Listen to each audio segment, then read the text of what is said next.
안녕하세요. 반갑습니다. 비트코인 뉴스 팡입니다. 2019년 10월 2일 비트코인 뉴스 전해드리도록 하겠습니다. 여러분들 도움이 되신다면 좋아요, 구독, 댓글 달아주시면 정말 감사하겠고요. 투자에 관련된 정보들 참고사항일 뿐이고 좋으니 아니니 투자할 땐 여러분들 스스로 꼭 판단하시고 결정하시길 바라겠습니다. 자, 금일 비트코인에 관련된 소식들 가져왔고요. 지금 그리고 암호화폐에 대한 이제 등급들을 코인베이스를 주도해서 지금 또 등급을 매긴다라는 소식들도 있고, 그리고 이오스 지금 벌금을 맞았어요. 벌금형을 SEC로부터 벌금형을 맞았는데 또 그런 내용들 여러 가지 신규 소식들 많이 있으니까 기대해 주시고 잠시 후에 한번 전해 드리도록 하겠습니다. 자, 우선은 비트코인에 대한 단기적인 전망들 우선 살펴보도록 하겠습니다. 트레이더이자 이제 분석가인 모이시브 유리라는 분석가의 분석입니다. 지금 비트코인이 재미있는 이제 가격 흐름이 나왔었죠. 바닥으로 계속 떨어지는 흐름들이 나왔다가 재미나게도 전 저점이었던 이 7,800달러 선, 이 7,800달러 선을 살짝 깼어요. 살짝 깨고 내려가면서 이게 이제 페이크 브레이크 아웃이라고 그 생각을 하는 거죠. 페이크 브레이크 아웃이라는 건 이 전저점을 보통은 깨고 내려가면 하락을 할 것이다 라고 이제 기술적 분석가의 기본적인 분석이 있어요. 그러니까 확률상 전 저점을 깨면 추가 하락을 하게 된다라는 이 통념이 있는데 그 통념을 이용하는 거죠. 그래서 세력들은 그 통념을 반대로 흘러가는, 그러니까 이런 속임수로 오히려 전저점을 살짝 깨고 내려갈 것처럼 하면서 매도세를 만들다가 오히려 올려버리는, 그래서 그걸 매수하고 올리는 형태로 가는 거예요. 이걸 이제 페이크 브레이크 아웃이라고 여기서 이제 부르고 있는데 근데 재미나게도 정말 저점을 뚫고 내려가는 것처럼 살짝 내려오다 갑자기 올라가죠. 그래서 이런 패턴은 상승 이제 전환하는 패턴으로 볼 수가 있다라고 이제 이 분석가 트레이더는 이야기를 하고 있어요. 그래서 단기적으로 지금 이제 비트코인의 시세들은 롱 포지션을 이제 취할 수 있다라고, 단기적이에요, 단기적. 그래서 단기적으로는 이제 롱 포지션을 취할 수 있다라고 이야기를 하고 있고, 이제 그 이후에 가격 흐름을 보더라도 가격이 위로 상승을 단기적으로는 크게 올라가지는 않았지만 그래도 상승세가 조금 나왔죠, 반등세가. 근데 이게 지금 이제 추가적으로 상승을 더 할 수 있을 것이냐에 대한 문제가 있는데, 아무튼 이 바닥권에서 이렇게 매수세가 다시 들어오면서 올라오는 부분은 좋은 흐름입니다. 시그널 자체는 나쁘지는 않고요. 밑에서 이렇게 내릴 것처럼 속임수 패턴이 나왔다가 다시 또 올리는 이런 패턴들이 나오는 건 나쁘지는 않아요. 이런 패턴들은 보통은. 그래서 단기적으로는 보통 이제 반등이 나오고 나서 또 추가적으로 하락해 버릴 수도 있겠죠. 근데 이제 요즘에는 굉장히 복잡하게 움직이는 것 같아요. 세력들이 이 가격을 움직이는 것들도 예전처럼 그냥 정석대로 절대 움직이지 않고 이런 페이크 브레이크아웃이나 이런 것들을 계속 쓰면서 내려갔다 올라왔다가 또 올릴 것처럼 했다가 다시 또 내리고, 이렇게 계속 그 운전대를 왔다 갔다 하면서 굉장히 혼란스럽게 만들고 있습니다. 그래서 개인 투자자들이 단기적으로 이거 기술적으로 이렇게 분석을 하니까 내려갈 것 같다 해서 팔고, 또 올라갈 것 같다 해서 또 사고 하면은 오히려 그 반대로 가는 가능성이 굉장히 커진 지금 시장인 거죠. 그래서 단기적인 투자는 굉장히 위험한 지금 시기라고 볼 수 있습니다. 정말 베테랑이거나 트레이더로서 굉장히 어느 정도 지식이나 기술을 가지고 있는 분들이라면 모르겠지만, 그게 아니고 초보이시거나 아직 트레이딩이 익숙치 않고 단기적인 그 투자에 힘드신 분들은 절대 이런 시장에서 단기 투자는 굉장히 위험하니까요. 그런 건 조심하시라고 좀 말씀을 드리고 싶습니다. 자, 그리고 지금 비트코인이 1만 달러 곧 회복이 가능하다라고 이제 보는 쪽과 일시적인 반등이다라고 보는 쪽, 그러니까 상승 전환이다 아니면 일시적인 반등이다 라고 이렇게 좀 나뉘고 있습니다. 단기적으로 비트코인이 반등을 하면서 이런 이제 전망들이 엇갈리고 있는데요. 업계 전문가들도 현재 이제 비트코인에 대한 이 시각이 다른데, 여기에 암호화폐 전문 헤지펀드 비트블 캐피탈의 이제 최고 경영자인 조 디파스퀄이 비트코인은 네트워크의 펀더멘털이 강하게 유지되고 있기 때문에 비트코인을 5자리 숫자로 되돌릴 수 있는 가격 상승 움직임이 앞으로 일어날 수 있다라고 주장을 하고 있습니다. 또한 여기 이제 영국 소재 자산 거래 플랫폼 이토로의 이제 애널리스트 사이먼 피터스도 지난주 인디펜던트와의 인터뷰에서 비트코인 해시레이트가 지속적으로 강세를 보이고 있고 암호화폐 채택도 여전히 속도를 내고 있는 상황에서 10월에는 1만 달러까지 다시 회복할 수 있을 것이다 라고 전망을 하고 있습니다. 긍정적으로.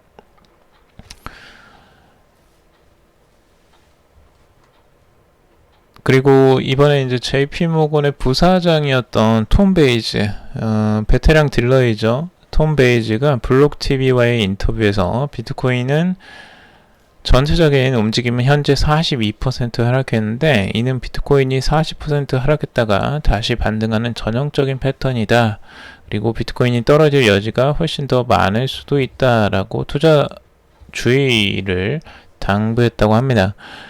전체적으로 지금 비트코인의 움직임은 전체적인 상승세, 그러니까 보통 이제 불장에서 나오는 전형적인 단기적인 하락세로 여기고 있고, 그런 부분에 대해서 너무 이제 걱정하지 말아라라고 이야기를 하는 부분도 있는데요. 근데 추가적인 이제 하락세는 대부분 이제 견뎌하기 힘듭니다. 개인 투자자들이 가장 힘든 부분이고, 가장 어려운 부분이기도 해요. 그러니까 여러분들이 지금 고통스러운 것들도 이해가 됩니다. 충분히 이제 개인 투자자분들은 힘들 수 있어요. 그런 부분들이. 그러니까 그런 것들을 좀 이겨내시는 과정들도 필요하실 수 있다라는 거 말씀드릴 수 있을 것 같고, 자, 그리고 비트코인 시장 리브라 벡트 이후에 반감기 주목이라고 하는데요. 지금 독일의 이제 최대 은행 중에 하나인 란데스방크에서 최근에 발간한 이제 보고서를 통해서요, 이런 이야기를 합니다. 비트코인이 금을 능가하는가? 라는 제목의 보고서를 발간을 했는데, 비트코인이 금을 대체할 것을 적극 제지한다. 그리고 비트코인이 2020년 반감기를 거치면 가격이 9만 달러까지 오를 수도 있을 것으로 예상했다 라고 합니다. 보고서는 금 등 자산의 평가 도구로 흔히 사용되는 스톡 투 플로우 비율 분석을 통해서 비트코인의 공급 감소가 자산의 가치에 미치는 영향을 전망을 했습니다. 이 스톡 투 플로우라는 모델을 플랜비가 이제 제시를 했던 거죠. 그때도 말씀드렸지만 이 스톡 투 플로우 비율은 수년간 비트코인 가격을 상당히 이제 정확하게 추적해온 주요 지수 중에 하나인데요. 일반적으로 이제 귀금속 가격을 예측하는 데 사용되는 인기 있는 지표입니다. 구체적으로 S2F, 스톡 투 플로우 모델을 이용하거나 보유 자산을 연간 생산량으로 이제 나눈 건데요. 이제 보유 자산 전체에서 연간 생산량이 얼마이냐, 그걸 계산해서 이걸 나눠서 그 지수를 이제 나타내는 겁니다. 그래서 자산의 희소성에 따라서 가치가 상승한다라는 걸 기본적인 전제로 하고 있기 때문에, 이 때문에 공급 부족으로 내재 가치가 있는 이제 비트코인, 금 등의 적합한 분석 모델로 알려져 있습니다. 현재 여러분들이 이제 차트를 보더라도 앞으로의 비트코인 2020년도에 갈 곳이 여기라고 생각을 하고 있고, 금은 그 위쪽에 있죠. 그래서 금을 이제 따라가야 된다라고 하고 있는 겁니다. 이게 이제 뭐 맞는 부분도 있고 아닌 부분도 있을 수 있는데, 뭐 대체적으로는 이 분석 모델을 좀 신뢰성 있게 바라보는 분석가들이 많이 있습니다.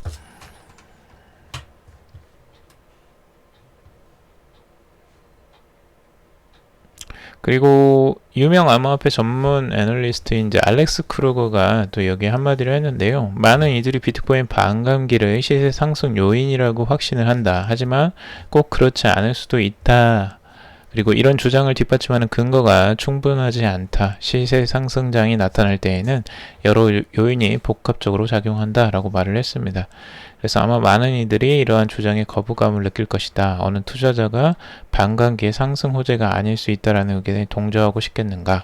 다만 내 생각은 이렇다. 비트코인 반감기가 시세 상승 요인이 될 수는 있다. 하지만 아닐 수도 있다. 나라면 스토리를 맹신하기보단 차트 분석부터 면밀하게 하겠다라고 덧붙이고 있습니다. 알렉스 크루거의 이야기는 조금 뭐 개인적인 의견인 것 같고요. 특별히 어떤 증거 자료를 내놓지는 않고 있기 때문에 개인적인 의견 정도로 들어주시면 좋을 것 같고, 여기에 이제 EOS 개발사가 지금 미 SEC에서 벌금형을 받았다는 소식입니다. 이 소식이 뭐 되게 안 좋은 것처럼 보일 수 있는데 꼭 안 좋은 건 아니고요. 지금 이제 미국 증권거래위원회가 9월 30일 보도자료를 통해서 EOS 개발사인 이제 블럭원에 약 1년간 미등록 ICO를 진행한 혐의로 2,400만 달러의 벌금을 내렸다고 합니다. SEC의 이런 해당 조치가 블럭원과는 합의된 것으로 전해졌다고 이야기를 하고 있고요. 여기에는 SEC에 따르면 이제 블럭원이 2017년 6월부터 2018년 6월까지 1년 동안 이제 ICO를 했죠. 그때 미등록 ICO를 진행했고 수십억 달러를 모금했다. 그리고 이와 관련해 스테파니 아바키안 SEC 집행부 국장이 블록원의 ICO에는 다수의 미국 투자자들이 참여했다. 미국 투자자들에게 증권 성격의 상품을 제공하거나 판매하는 회사는 반드시 미국 내 증권법을 준수해야 된다. 라고 강조를 했다라고 합니다. 근데 이제 여기에 대해서 블록1의 입장도 나왔죠. 이제 블록1은 이렇게 합니다. 인정도 부인하지 않는다. 이런 입장을 토대로 합의를 진행할 것이다 라고 하고 있고요. 현재로서는 증권형 토큰으로 등록할 필요가 없는 물량들이다. 또한 SEC는 향후 지속적인 사업 전개 등을 고려 블록1에 중요한 면제 권한을 부여했다라고 전했습니다. 벌금형은 더 이상 유통 혹은 거래되지 않은 ERC20 토큰 판매에 대한 것으로 현재 유통 중인 EOS 토큰과는 무관하다는 설명이다.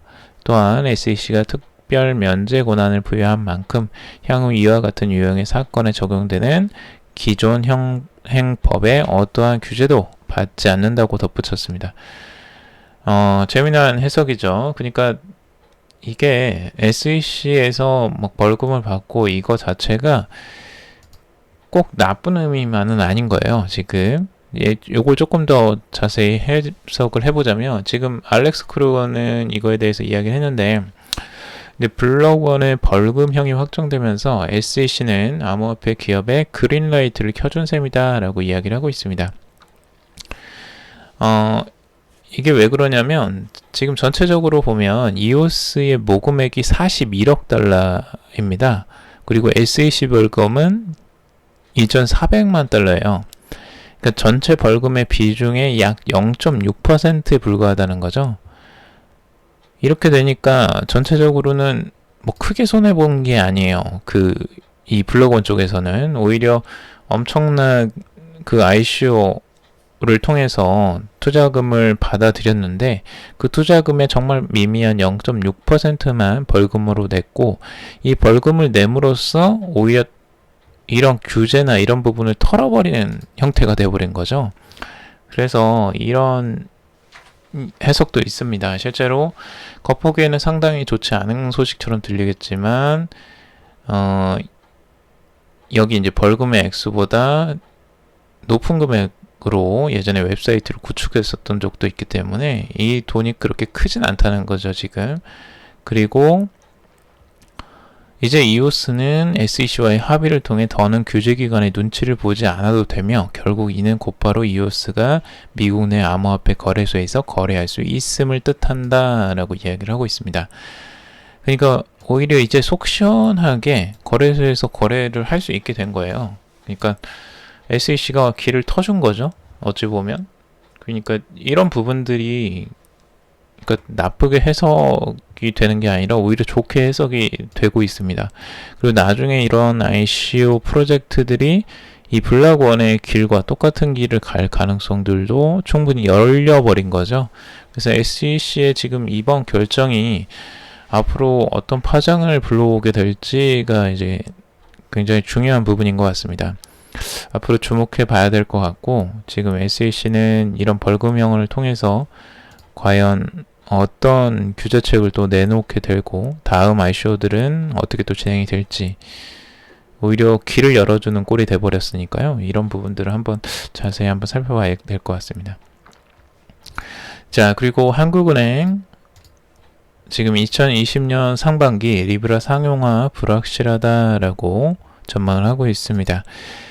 지금 한국은행에서 페이스북이 준비하는 암호화폐 리브라의 2020년 상용화의 가능성에 대해서 회의적인 입장을 전했다고 하는데요. 10월 1일에 이제 국회 기획재정위원회에서 그 유승희 위원이 공개한 한은 리브라 관련 국제사회의 대응과 한국은행의 입장 자료에서 은행은 이제 페이스북이 2020년 상반기 중 리브라 상용화를 계획하고 있지만 실제 발행 여부와 사업의 성패를 예단하기 쉽지 않은 상황이다라고 밝혔습니다. 은행은 프로젝트 계획 단계이며 규제 당국의 대응 논의가 진행 중이라는 점을 고려해야 하기 때문이라고 설명을 하고 있고, 여기에 대해서 이제 회의적으로는 생각을 하고 있어요. 그러니까 이게 나오는 게 쉽지는 않을 것이다라고 생각을 하고 있는데, 그러면 이제 은행은 그러면 손 놓고 놀고 있느냐, 그거에 대한 뭐 대비책도 안 하고 있느냐, 그것은 아니고요. 지금 한국은행도 잠재적으로 이런 부분에 대해서 많이 지금 알아보고 있고 공부를 하고 있다고 합니다. 실제 여기에서 나오는 내용들은 뭐냐면, 리브라를 비롯한 이제 암호화 자산의 상용화 추이를 면밀히 감독하고 관련 연구를 강화하고 있다라고 하고 있고요. 또한 국제사회 관련 논의에도 참여를 하고 있다고 합니다. 그리고 페이스북 리브라 관계자와의 접촉 등을 통해서 진행 상황 등 정보를 입수하고 의견을 교환하며 국제결제은행 그리고 국제안정위원회 회의 등을 통해서 국제적인 논의에도 적극적으로 참여할 계획이다라고 이야기를 하고 있습니다. 그러니까 페이스북 리브라 관계자와도 접촉을 통해서 지금 이런 진행 사항들을 체크를 하고 있는데, 제대로 이제 공부할 필요가 있겠죠. 이 부분에 대해서 제대로 대비하지 않으면 정말 국가적으로 굉장히 또 혼란스러울 수도 있기 때문에 이 부분은 한국은행에서 적절하게 대처를 해야 될 것 같습니다. 이게 뭐 회의적으로 그때 뭐 상용화가 되든 안 되든 미리 지금 준비를 굉장히 해야 되는 입장이라고 저는 보여져요. 그리고 은행이 이제 CBDC에 대해서 국제사회, 한국은행입니다. 국제사회의 추진 움직임을 면밀히 살펴보면서 관련 연구를 지속할 계획이라고 밝혔고요. 한국은행은 지난해부터 태스크포스를 운영, 중앙은행 발행, 암호화폐 연구를 수행하고 있다 라고 이야기를 하고 있습니다. 그래서 지금 국내 그 한국은행도 CBDC에 대해서 연구를 하고 있는데, 지난해부터입니다. 그러니까 작년부터 이 부분에 대해서 이제 연구를 하고 있는 거고, 실제 중국은 거의 뭐 4년? 4, 5년 전부터 이걸 이제 준비를 하고 있고, 지금 이미 CBDC를 발행할 가능성까지 나오고 있는 상황이라, 한국은행은 조금 늦은 게 아닐까라는 생각이 들긴 합니다. 그래도 지금부터라도 최대한 좀 준비를 빨리 해서 이 대비책을 빨리 세우기를 바라고요. 앞으로 이렇게 되면 어떻게 되느냐, 결국에 암호화폐, 디지털 화폐가 이제 세상을 거의 뭐 세상에서 엄청난 통용이 일어날 것이라는 거죠. 결국에는 중앙은행도 이거에 비껴나갈 수가 없습니다. 중앙은행이 뭐 우리 원화만 쓰자, 절대 암호화폐는 쓰지 않게 만들겠다, 이렇게 할 수가 없습니다. 이 시대가 이렇게 변하게 되면 결국에는 암호화폐나 이제 디지털 화폐들을 받아들일 수밖에 없는 입장에 들어가게 되고, 그 입장에서 지금 한국은행은 준비를 철저하게 해야 될 것으로 보여집니다.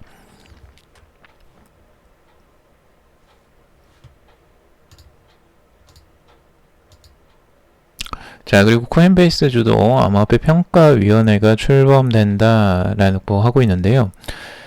CRC라고 크립토 레이팅 카운슬이라는 크립토 평가위원회의 암호화폐 평가를 하는 곳입니다. 이게 지금 이제 암호화폐 그 거래소들끼리 지금 제휴를 맺고 파트너십을 맺고 암호화폐에 대한 크립토 평가를 하는 것으로 보여집니다. 뭘 평가하느냐? 암호화폐를 검토해서 이제 증권 분류 가능성을 점수를 매기는 겁니다. 1점에서 5점까지 점수를 표시하게 되고 평점이 높을수록 증권으로 간주될 가능성이 높아집니다. 평가 시스템은 이제 법원 판결, 당국의 성명, 기관 단속 사례 등을 토대로 투자 수단으로 강조되거나 연방법이 적용될 수 있는 부분들을 확인해 나갈 방침이라고 하고 있고요. 암호화폐 발행 업체는 토큰 평점에 반박하기 위한 정보를 제공할 수도 있고 참여 거래소들은 토큰 평점과 관계없이 암호화폐 지원에 대해 자체적인 결정을 내릴 수 있다고 합니다.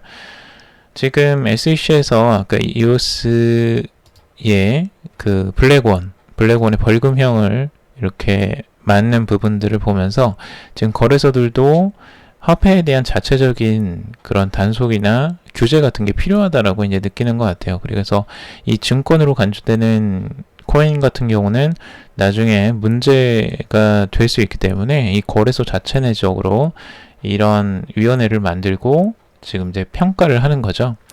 지금 평가 내용으로 보면 우선은 지금 SEC에서 이 증권이 아니라고 밝힌 비트코인 같은 경우는 평점 1점을 받았습니다. 그러니까 증권이 간주될 가능성이 낮다는 거죠. 1점은 가장 낮은 겁니다. 그리고 시총 3위 XRP 같은 경우는 4점으로 증권으로 분류될 가능성이 가장 높은 것으로 평가를 받고 있습니다. 그런 증권 이슈가 꽤 많았었죠. XRP 같은 경우는. 그래서 이제 그것 때문에 평점이 굉장히 높게 나온 것으로 보여집니다. 그래서 이 부분들도 여러분들이 좀 살펴볼 필요가 있을 것 같아요. 이런 부분이 또 거래소에서도 이런 제재가 들어갈 수도 있고 SEC에서도 제재가 들어갈 수도 있기 때문에 이런 규제 부분들도 여러분들이 좀 조심해서 살펴봐야 될 부분인 것 같습니다. 자, 오늘 여기까지 정리를 해봤습니다. 여러분들 좀 도움이 되셨길 바라고요. 도움이 되셨다면 좋아요, 구독, 댓글, 알림 설정 해주시면 감사하겠습니다. 투자에 관련된 정보들 참고사항일 뿐이고 좋으니 아니니 투자하실 때 여러분들 스스로 꼭 판단하시고 결정하시길 바라겠습니다. 금일도 방송 들어주셔서 정말 감사합니다.